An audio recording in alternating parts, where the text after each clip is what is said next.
I never imagined that a single conversation would change the course of my marriage.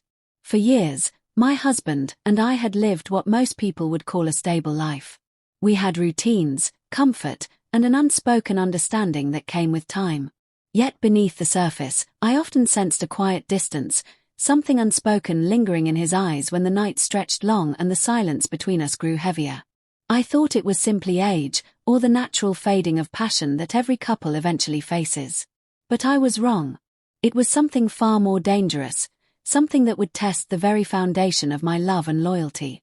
It began one evening when we sat together, not in the warmth of laughter or intimacy, but in a strange stillness. He seemed restless, as though words were struggling to break free from his chest. I asked him gently what was on his mind, expecting perhaps a complaint about work or stress about finances. Instead, he lowered his eyes and confessed a truth that shook me. He said there was something he had wished for, something he had carried within him for years but never dared to speak aloud. His voice trembled as though he feared the weight of his own desire. My heart pounded as I urged him to continue, unsure if I even wanted to hear what would come next. He leaned closer, his tone quiet, almost shameful, and he revealed a fantasy he had guarded in silence. It was a wish that involved me, but not in the way I had ever imagined. He confessed that he wanted to see me with another man. The words hit me like a thunderclap, leaving me stunned, unable to form an immediate response. For a moment, I thought he was joking, testing me, but the seriousness in his eyes told me otherwise. I tried to laugh it off, to dismiss it as an absurd idea, but his expression remained steady. He wasn't smiling, nor was he backing away from his confession.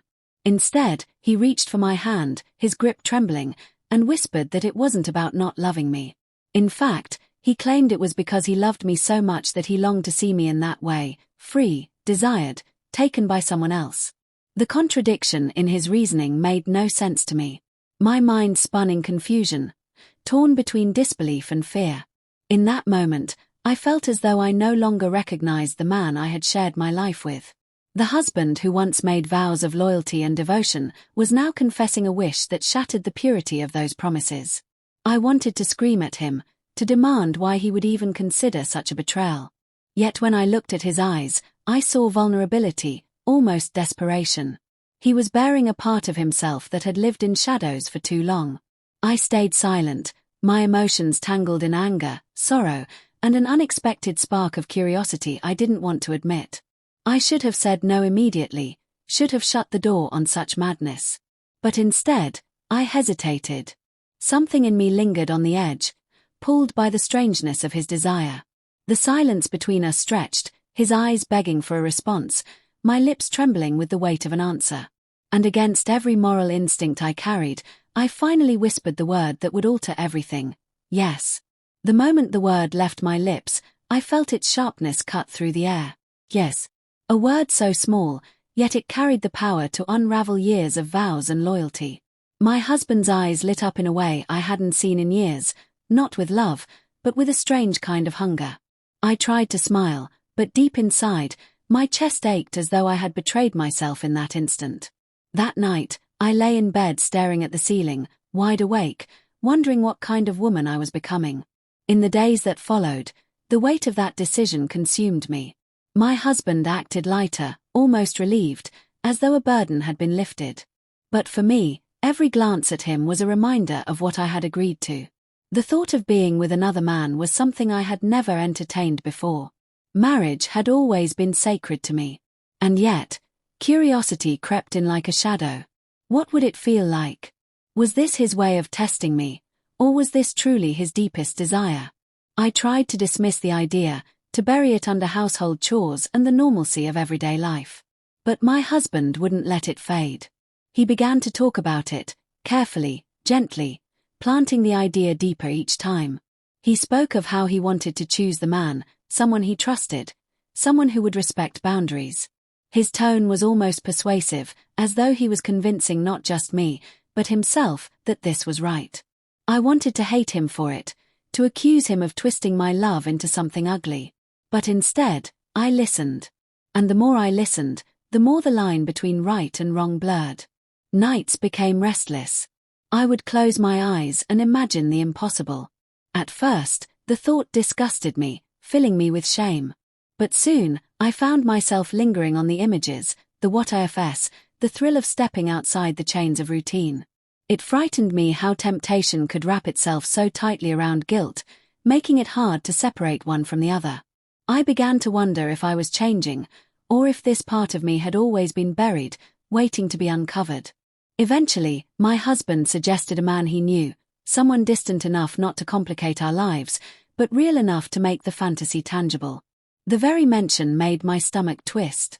I argued, hesitated, tried to delay, but he was persistent. He told me I had already said yes, that I owed him this honesty, this chance to see his dream become real. I hated how those words cornered me. I hated how a single promise could trap me. And so, the plan was made.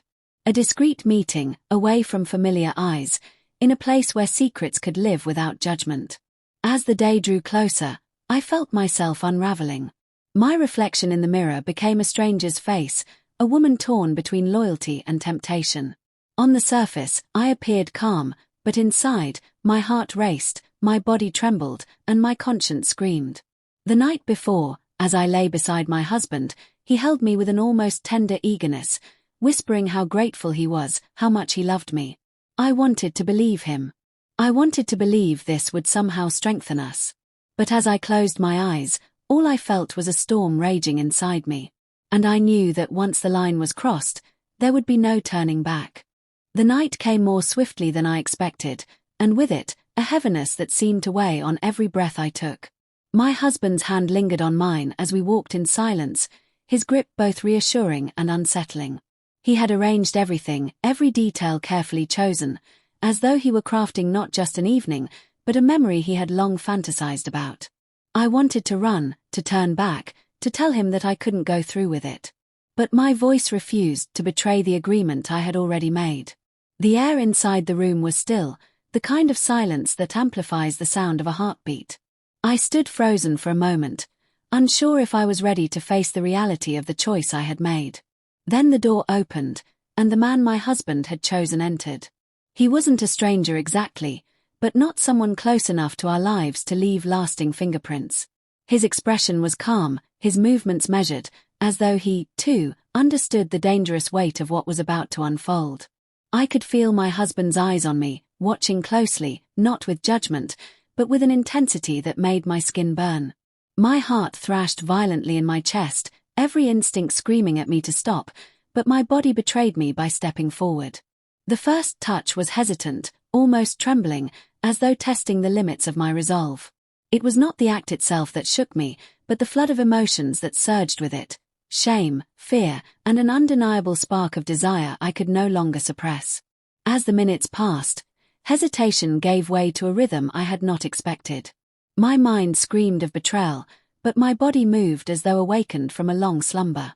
The thrill was intoxicating, frightening in its intensity, and for a fleeting moment, I forgot where I was, who I was. I forgot the vows I had spoken years ago, forgot the man watching only feet away. All that remained was sensation, raw and consuming.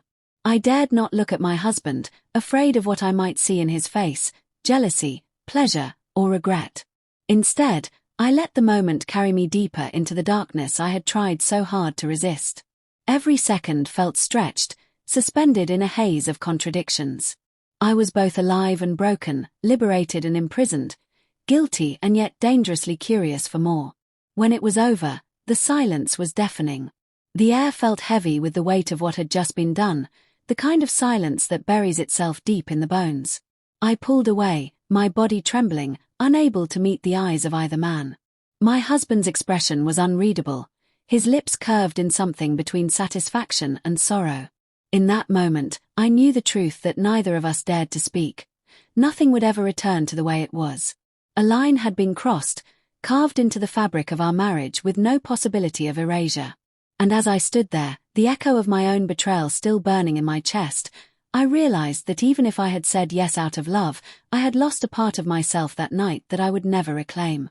The morning after felt colder than any winter I had ever known. Sunlight slipped through the curtains, yet the room remained heavy, suffocating in its silence.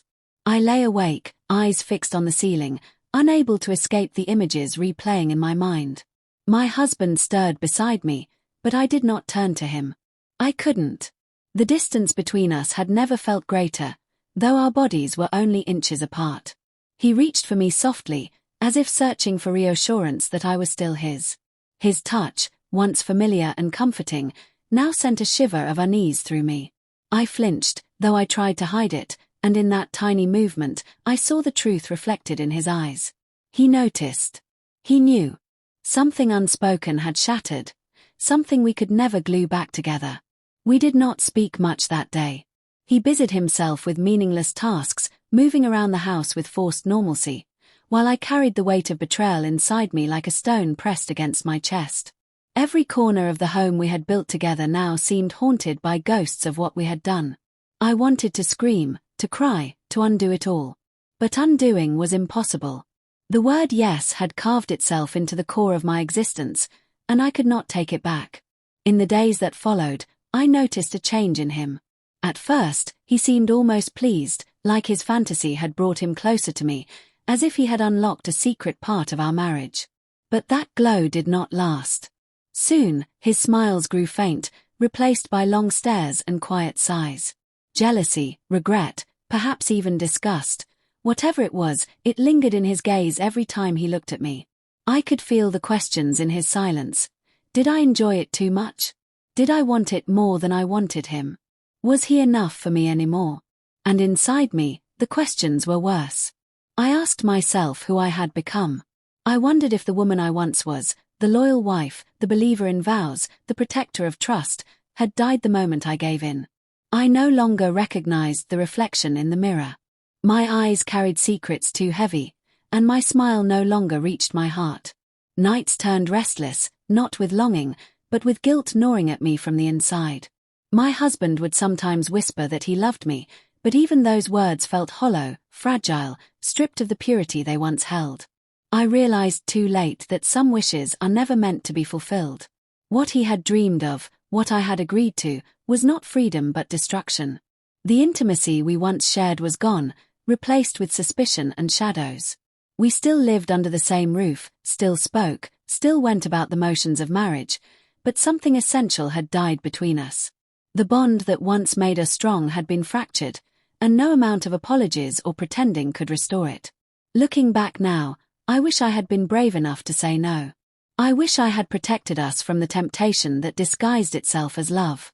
Instead, I let curiosity and desperation guide me, and in doing so, I lost the very thing I was trying to preserve. My husband had a wish, and I said yes. But what we gained was not passion, not closeness, not understanding. What we gained was silence, distance, and a truth we could never escape. Sometimes, the most dangerous answer a woman can give is the one whispered in weakness. Sometimes, yes does not bring love closer, it shatters it forever.